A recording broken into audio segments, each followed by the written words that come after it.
Well, hello and welcome to Phoenix Brix. Now, I've recently made this Utility Terrain Vehicle, or UTV, and the reason for that is LEGO doesn't seem to make them, especially at minifigure scale. They make a lot of all-terrain vehicles, or ATVs, which is just like a little quad bike thing, but not any of ones of this type, which is odd because UTVs are extremely common in everything from agriculture to hunting to construction. So I thought I would make one and base it on the Honda Pioneer 520, which is quite a popular and widely sold model. And seeing as it's only a small thing, and seeing as it's winter, I thought I would put it in a larger diorama focused around snow and farming. So let's first take a look at the vehicle, and then we'll look at the diorama later on. Small as this is, it is actually quite complex, and so the instructions for it are available on my Rebrickable. But let's have a quick look at how it was designed. The basic chassis is actually built upside down because I needed anti-studs above the axle and clear space all around it in order to get that front and rear assemblies to work. That front assembly is quite complex and compact and incorporates the hood, the wheel wells, and the side doors. The key aspect to get right, though, and this goes for any vehicle build, is to get the headlights correct.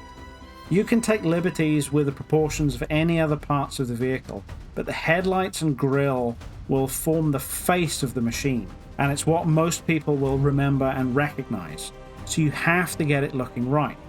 The Honda Pioneer has these small flat headlights angled into a bit of a scowl. I spent a lot of time trying to figure out how to recreate this and still have it fit into a 4-stud wide bill. My first thought was to use the end of a plate, but then how do you cover the sides without it being too wide or have too much going on in the hood area? Then eventually I came across this. It's a dingle hopper. The Lego fork piece will fit perfectly inside the hollow space of a brick. Now these fork pieces are flat on the end, just like you want for the headlight, and they do come in white. And if you combine it with one of these 2-plate high bricks that is hollow, then you can actually back the thing inside, and then the hollow area inside the brick kind of forms the cowling around the outside of that fork, and then you can put that onto the front assembly here. And if there are some curved elements around it, then you can even angle it inwards slightly and get that kind of signature scowled look. And then to cap that all off, I have left some clips here, and that will accept this grill piece or bull bar or whatever it is, and that will hinge up into place and form the rest of the cowling. And again, having the fork pieces there means that it fits within that grill piece. A normal plate would be too wide for it. That then clips easily onto this upside down chassis. And it perfectly forms the wheel well. I wanted a tow bar holder on the back, so that gets clipped on there. And then I've used this stud reversal technique, which uses clips clipped into this 1x2 rounded brick with bars in the middle, so that I've got connection points on the bottom for the upside down section, and then I've got some studs the right way up so that I can clip on an upside down piece there to form just a hint of wheel arch, and then I can put the rest of the tray on the back here. In real life the tray does actually tip, but because I wanted the tow bar in the way, that's not possible, so it's just a static tray, but I think it looks good. The canopy is made up of a series of bars and clips and angled pieces. Just to get the perfect shape, it clips on there. And then I actually used microphone pieces unprinted on the back there just to get the perfect height of that C-pillar, because microphone pieces are slightly shorter than 2 bar lengths. So that's pretty useful if you just need a short bar, which I did in this case. Now, as you saw, the canopy can just hinge forward and you can put a minifigure in there very easily. If you want it in there a bit more secure, you can actually just take the whole front off, and there are some studs here that you can clip the legs onto underneath the steering wheel, and then you can just put the whole thing back on and he's on there without rattling around. So in the absence of a real Lego model for this kind of thing, I think I've created the quintessential UTV here, and hopefully that's going to be useful to a lot of people. Let's have a look at the other accessories that I've given it for the diorama. First of all, very simple, is this snowplow. It uses the curved 2x6 piece that I think was used in spoilers on the Speed Champions F1 set, and on the rear is just a connection with a pistol piece to make the right angle.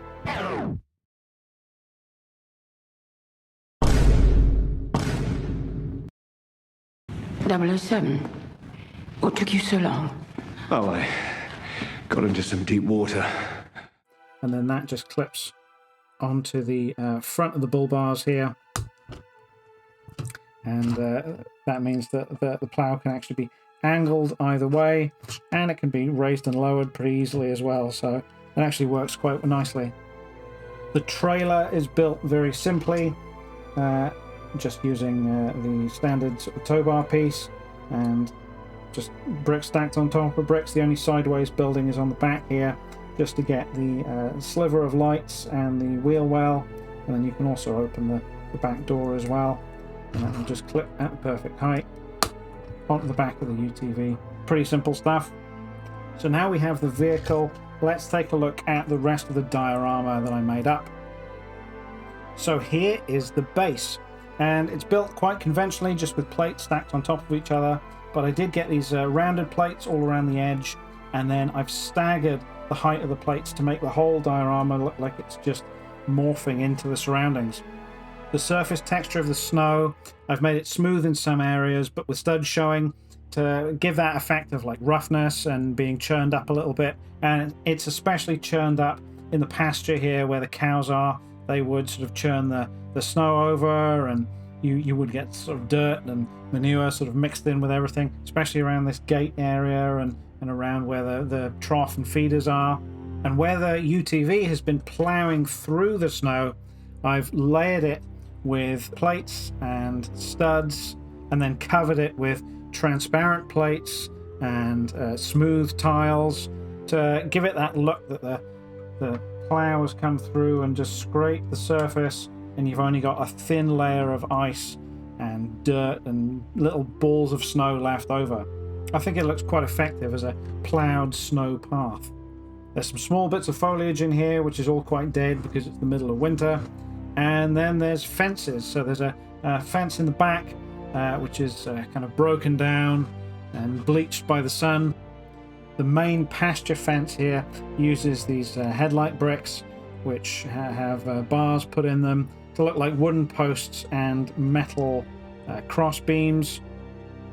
The gate is quite an interesting custom build. These farm gates often have these diagonal bracings on them, so I wanted to recreate that. Not easy on this scale, but I've created this using bars, and on the bottom I've used this pistol piece just to give this 90-degree angle bar where I can attach this diagonal piece. Looks a little odd from the back, but from this angle, which is where the diorama is supposed to be viewed from, it looks absolutely fine, and it can clip in there. Now the interesting thing is that this gate can't actually open. There's not really much tolerance on the clips there, but again, it's a diorama, so it's not a playset. It doesn't have to open, it just has to look right. So let's get some of the other pasture equipment in. Here is a sort of water spigot which goes on here, and I'm using this blue whip piece as a water hose, and that will connect to this trough piece, which might be frozen over in this weather, so might have to be dealt with by the farmer. I've used a minifigure leg piece here because I wanted a hollow space for the hose to fit in, and I also needed an anti-stud on the bottom of a fairly sort of long flat piece, and so a minifigure leg actually worked perfectly there. So let's connect that up.